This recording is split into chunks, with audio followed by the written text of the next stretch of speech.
So the official Big Ten preseason media poll came out for a preseason team of 12 players, regardless of position.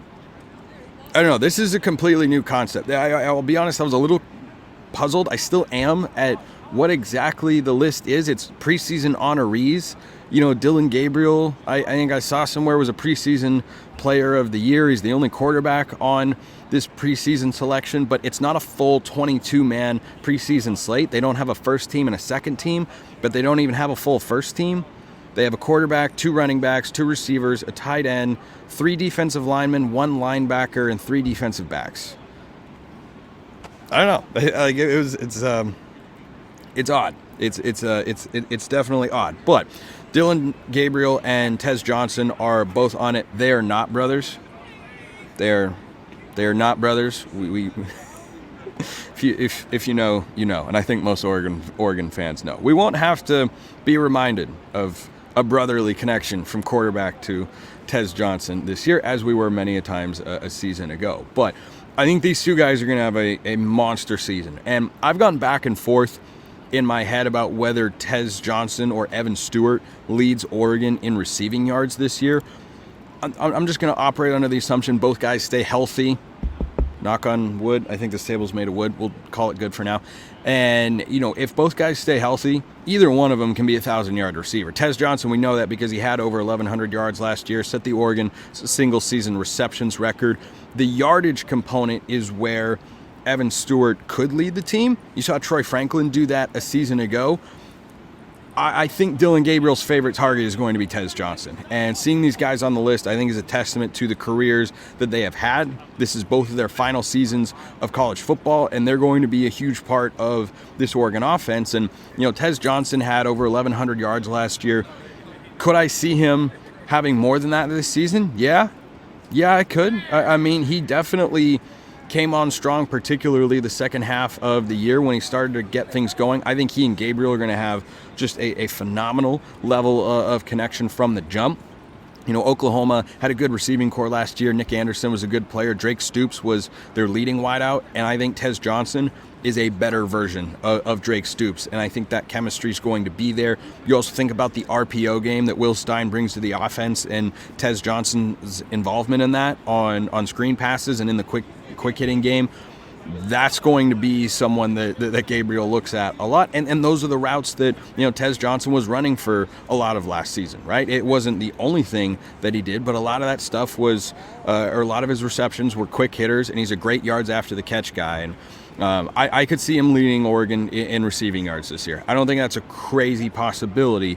The reason I don't feel super confident in that being the case, is he going to have a 1,000-yard season? 100%. I'd be shocked if there's such a regression in Tez Johnson's stats, barring an injury, that he doesn't have a 1,000-yard season. So I definitely see that being the baseline standard of production, which is something going into last year Oregon hadn't had since Dylan Mitchell in 2018, and then they had 2. I think they get 2 again. I won't be surprised if Tez is the only one, just because the Evan Stewart component's a little bit more of an unknown. He's battled injuries throughout his career. He hasn't maximized his potential, but if he does, that guy can create more separation than anybody on the team on downfield routes. Tez Johnson, if you match him up on a linebacker, that's game over. Safeties can cover him, but I mean that's a tough assignment. He's just a really, really good, fluid and explosive route runner. Evan Stewart is that, but more in an outside receiver's body. He's not as big bodied as Troy Franklin, but he runs a lot of downfield routes and can make contested catches. He has excellent hands and is just an exquisite athlete and route runner.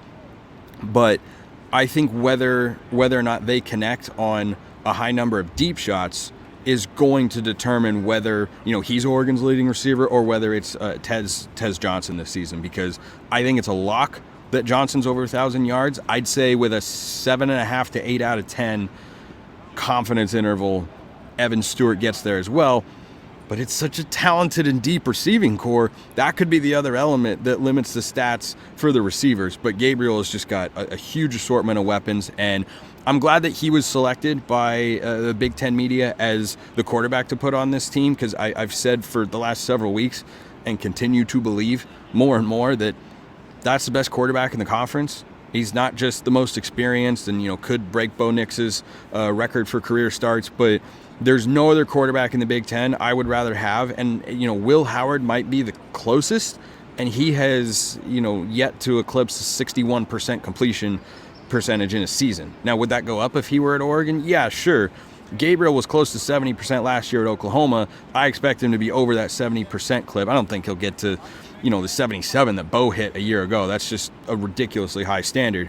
But do I expect him to be in the low 70s? Yeah, I think he will with the receiving core that he has, the offense that Will Stein has called over the last couple of years.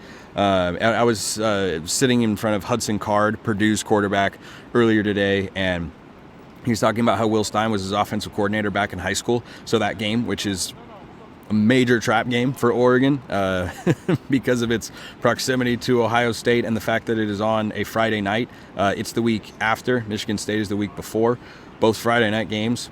Michigan State at home, not as challenging. But Purdue on the road, boy, I continue to think that game could be sneaky tough. But Hudson Card, talked about that, and I didn't realize that connection was there. I might have heard it at one point, but I wasn't thinking about it. And I think that's, a really, really cool element for him. But Gabriel's going to be the better quarterback in that game by a good amount. And Hudson Card was very complimentary of Dillon Gabriel. He saw him, I think, at Elite 11 or just, seeing him around. A lot of these guys travel in the same sort of spheres and circles, and said Gabriel, really, really good play. Like, his face lit up. And that's a hard thing for players and coaches to do because they're answering so many questions. But, he lit up talking about Dillon Gabriel. Man, that guy can really spin it. He's such a good player, and I'm excited to go against him. And I think he'll be excited to go against him until he realizes that when Oregon goes to West Lafayette, they could very well put up 40-plus points, and he's got to try to keep pace against the best Oregon defense that we've seen probably since 2019, and could even be better than that unit, at least on paper with the numbers they put up. So I'm glad that Gabriel got that honor. I think it's well-deserved. I think for Tez Johnson as well. I think it's a little bit of a down year from a wide receiver standpoint in the Big Ten, since Ohio State has got Jeremiah Smith, an incoming true freshman who's crazy talented. They've got Emeka Ibuka. That's a really, really good receiving core. They've got a couple other guys that are good, but Brandon Innes, a guy that I think they like out there in Columbus. I don't think that Oregon is worse than the second best receiving core here, and Tez Johnson is the most proven guy of the bunch. So, Oregon getting that sort of respect, I think that's really, really well deserved. I like it, and I think Gabriel and Johnson are going to be a fascinating tandem to watch throughout the year because of, obviously it's new for Gabriel more so than Tez, who's in the same offensive system, the same offensive coordinator, and just has a new quarterback, but one who is also very accurate and can complete 70+% of his passes. So I think that those honors are very well deserved, and I think Oregon's going to have the best quarterback on the field going into every game that they play this season. And Will Howard at Ohio State, he's good. He's good. Or, Ryan Day has not actually named a starting quarterback. He was asked about that earlier and said, no, I've not named a starting quarterback. I think it had been a long-running question with him and the reporter that asked it. He said, last time I checked, you hadn't named a starting quarterback. And he said, no, I hadn't. You're correct. But everyone expects it to be Will Howard. And I think that's the logical choice, unless one of those true or redshirt freshmen or second-year freshmen, I don't remember all their eligibilities, unless one of them really, really pops, I think it'll be Will Howard, the Kansas State transfer. He's good. He's real solid. I think one of the underrated guys in the conference, actually, is up at Washington, and Will Rogers. I think Will Rogers is real solid. Played for Mike Leach at Mississippi State, like Dillon Gabriel, very veteran guy. He's thrown for a lot of yards. Not as efficient or accurate, but has got a good arm and can throw the football around the field and can make some pretty high level throws. But I'd still take Gabriel over him. I take Gabriel over Will Howard. I take him over Aiden Childs at Michigan State because he's too young, though Childs has immense upside in his college football career. And you just kind of go down the list. You're like, Hudson Card is fine. Dillon Gabriel is better, and Ethan Garber's at UCLA. He's okay, but Dillon Gabriel's a lot better. So I'm glad that the Big Ten media feel that way, because it can be hard sometimes as a new team to get the respect of the media or the coaches or fans or whoever. But I think Oregon has earned that, and I think Oregon has that. Now they just have to go and back that up on the field.